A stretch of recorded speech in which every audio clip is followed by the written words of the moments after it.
Gold ETF flows की, और आंकड़े अगर देखें तो दुनिया भर में अगर हम देखें तो मांग भले ही कम देखने को मिली है, लेकिन इंडिया में डिमांड बरकरार है। और नवंबर में भी लगातार ये 8वां महीना है जब रिकॉर्ड निवेश हमने होते हुए देखा है, और लगभग नवंबर में $17.5 करोड़ के निवेश आते हुए दिखाई दिया है। सुरेंद्र मेहता हमारे साथ बने हुए, उन्हीं से समझते हैं इसके मायने।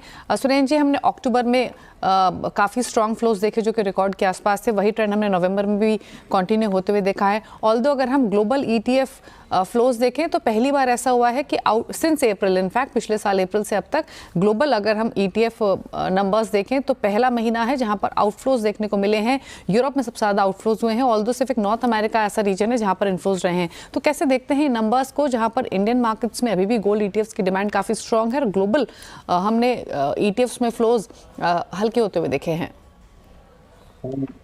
देखिए, ईटीएफ जो है इंडिया के लिए आज की तारीख में सोवरिन गोल्ड बॉन्ड बंद होने के बाद एक इकलौता प्रोडक्ट रह गया है जहां पे आप गोल्ड में निवेश कर सकते हैं, और जिसमें आपको जीएसटी वगैरह का भी बेनिफिट होता है। तो क्योंकि सोवरिन गोल्ड बॉन्ड के ट्रेंचेस नहीं आ रहे हैं पिछले 9 महीनों से, तो उसकी वजह से यहाँ पर गोल्ड ईटीएफ में लोगों का इंटरेस्ट बना हुआ है। साथ ही साथ पिछले बजट में ईटीएफ के ऊपर जो टैक्स था वो भी 20% से घटाकर long term capital gain tax वो 12.5% कर दिया गया। तो ये मेजर रीजन है कि भारत में इसकी अभी भी ईटीएफ की डिमांड, गोल्ड ईटीएफ की डिमांड बढ़ी हुई है। आप ग्लोबल पर्सपेक्टिव से देखें तो ओवरऑल 29 टन की डिमांड कम हुई है, जिसमें सबसे ज्यादा सेल हमने यूरोप में होते हुए देखा। ओवरऑल $2.1 बिलियन का सेल है, और उसमें यूरोप का ही शेयर लगभग 90 से 95% शेयर यूरोप का ही है। मुझे लगता है कि ये एक फेस है, एक फेस था, और इसी की वजह से हमें गोल्ड के प्राइसेस $2,790 से गिरते हुए $2,536 तक दिखाई दिए। इस सेल ऑफ के बावजूद भी गोल्ड के प्राइसेस में कोई ज्यादा गिरावट नहीं आई, सिर्फ 9% की गिरावट आई। और आप देखिए कि जैसे ही नवंबर की वापस न्यूज आई है कि चाइना ने बाइंग शुरू कर दी है, तो गोल्ड में लगातार लोगों की इंटरेस्ट बना हुआ है। तो जो भारत का जो रीजन है वो बेसिकली सोवरिन गोल्ड बॉन्ड का नहीं आना, यही मेजर रीजन।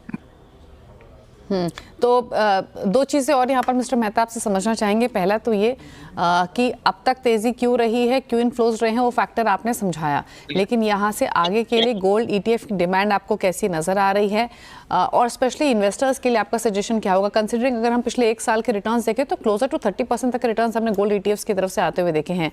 क्या सजेशन रहेगा आपका? मैं हमेशा मानता हूं कि भारत में गोल्ड ईटीएफ और सोवरिन गोल्ड बॉन्ड ये दोनों महत्वपूर्ण इन्वेस्टमेंट थे, लेकिन क्योंकि सोवरिन गोल्ड बॉन्ड अब सरकार ने डिसकंटिन्यू जैसा कर दिया है, तो उसकी वजह से हम देख रहे हैं कि लोगों का अट्रैक्शन ईटीएफ की तरफ बढ़ा है। मैं अब भी मानता हूं with the lower taxation ETF is one of the gold ETF सबसे बढ़िया बेहतरीन इन्वेस्टमेंट है।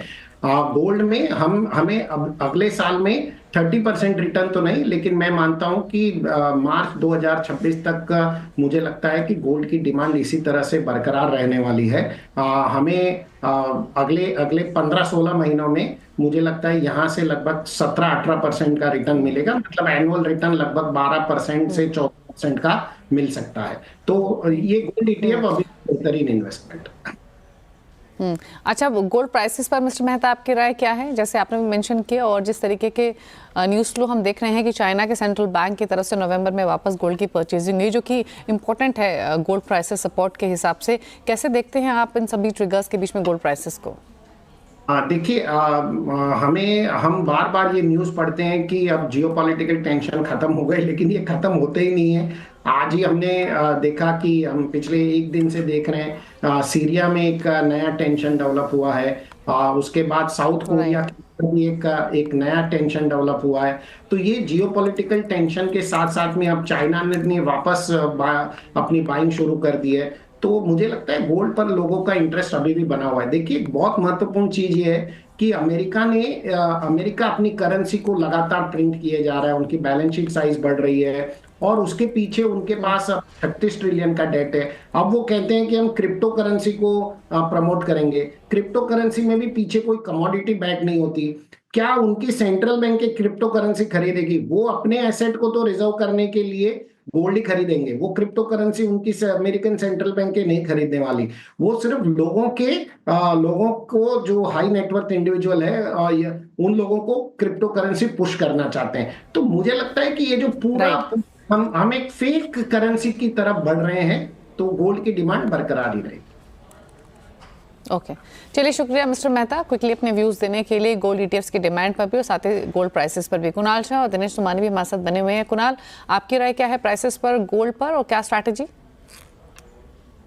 गोल्ड के फंडामेंटल तो तेजी लग रहा है। ट्रम्प साहब की जो नई ट्वीट्स है वो इंडिकेट कर रही है he is going to aggressively cut back the immigrants, सबको डिपोर्ट करने वाले हैं, ऐसा फिर से ट्वीट किया है उन्होंने। चाइना के ऊपर टैरिफ लगाने वाले हैं फिर से, यही सब चालू है। So Trump is the best thing which can happen to gold, ऐसा मेरा मानना है। सो ये शॉर्ट टर्म के ये जो वॉलेटिलिटी है, ये एक आध महीना जब तक ट्रम्प नहीं आते तब कभी $25-30 नीचे, कभी $25-30 ऊपर, ऐसा करता रहेगा बाजार। क्योंकि market really wants to see whether जो ट्रम्प बोल रहा है वो कर रहा है। और मेरा मानना ऐसा है कि अगर जो ट्रम्प ने बोला है और वो सब होता है तो गोल्ड बहुत जल्दी नेक्स्ट साल, नॉट इवन सेकेंड हाफ के पहले ही गोल्ड $2,900-3,000 आ जाएगा। सो मैं अभी भी तेजी में हूँ। $2,580 का बॉटम समझना चाहिए इंटरनेशनल में।